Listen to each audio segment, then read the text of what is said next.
yine yalnızlığı Ocakla buklayan okuyor göz yaşın izleri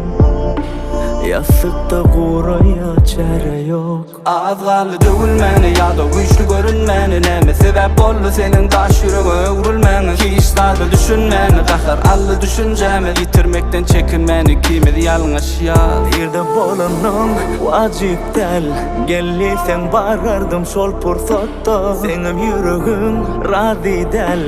Şonu da daş biz bağışlamaktan Oyunasın belin Yine sensiz sehere Dövme beni bu dehre İçim terk edilen şehre Men de sensiz sen ehilimensiz Meni sensiz sehere Dözme beni bu zehre İçim terk edilen şehre Men sensiz sen ehilimensiz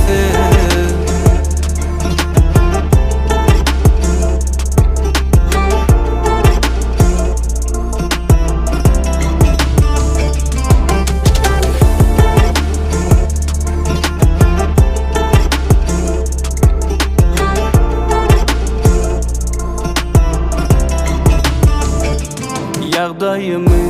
sorasalar Qov diyen yöne men sensiz qovda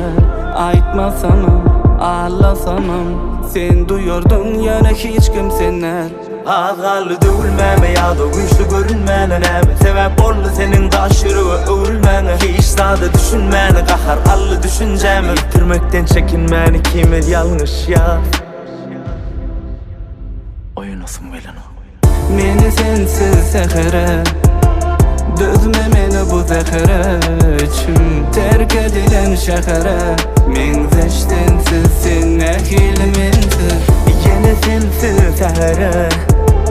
Dövme beni bu dehre İçim terk edilen şehre Men de sensiz sen ehilimensiz